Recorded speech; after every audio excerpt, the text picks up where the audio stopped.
Well, once again, I have to open this edition of 42nd Street Pete's Grindhouse with some sad news. Um, Most of you know, and I mentioned him a lot on here before, legendary stuntman, actor, director, and writer Gary Kent. Gary is 89 years old now, and unfortunately, he has been put in hospice care. I talk to Gary every day, at least I try to anyway, brief conversation or whatever he's up to. He's still in good spirits, his mind is still sharp, his body's just failing. The one thing I would ask out there, I'm not a religious guy, but right about now I'm praying for, a peaceful solution, a peaceful passing, for lack of better things to say. Gary's been a great friend to me, a mentor, and almost a brother in a lot of respects. I met him years ago at Cinema Wasteland. We connected. We've been friends ever since. He's written for Grindhouse Purgatory when that magazine was in publication. He was on my radio show with Todd Sheets back in the day numerous times, and just a great, great guy, very good with the fans, very unpretentious, a very sweet and humble man. And it's just sad to see, him reduced to this state at this time. Like I said, all I can do is, wish him the best on the final leg of his journey, and I, would wish that you guys would also wish him the best too, because this is going to be fucking hard for me to deal with. But anyway, back to what I promised, more Black History Month stuff with some unsung and maybe unknown people to you guys at this point. God. Trying to think here.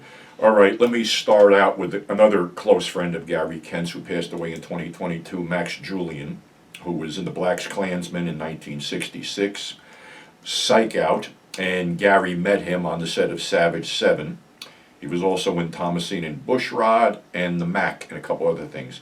He also wrote Cleopatra Jones in the Casino of Gold, Thomasine and Bushrod, and Cleopatra Jones, the other movie. There was only 2 Cleopatra Jones movies. So basically, he was good in front of the camera and behind the camera.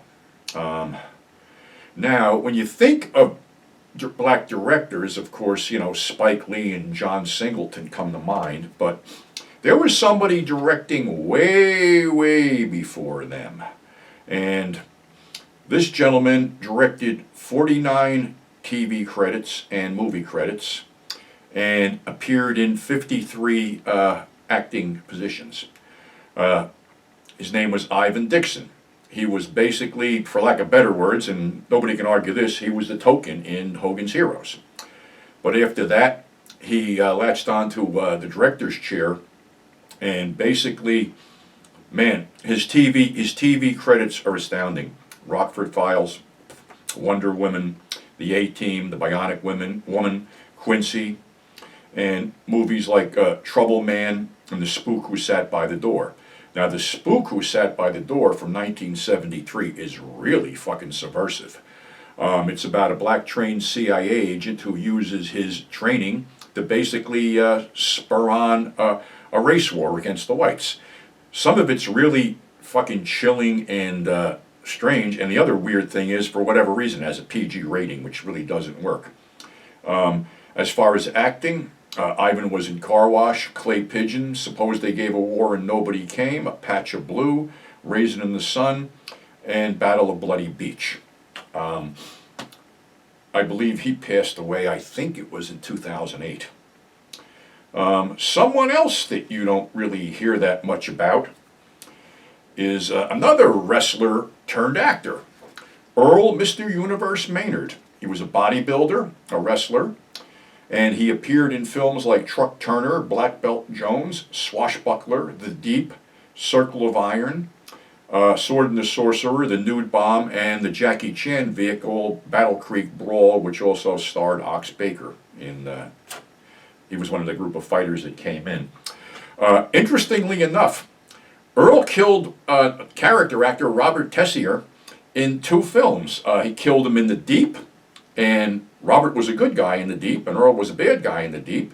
And he also killed him in Sword and the Sorcerer, where Robert was the bad guy and Earl was the good guy. Earl, thankfully, is still with us today. Okay, and last but not least, my good buddy Abdulla the Butcher. That's right. Abby made a couple appearances in movies. One I never want to see, called Caged Men from Canada. It's basically a men in prisons film, a gay men in prisons film, and if there was one guy I never want to see, naked or half naked, it's Abby. No offense, Abby.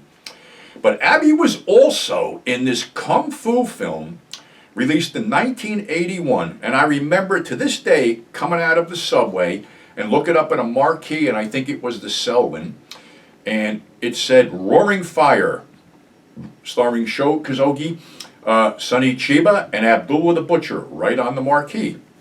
Abdulla is Samson in the movie, and he actually speaks.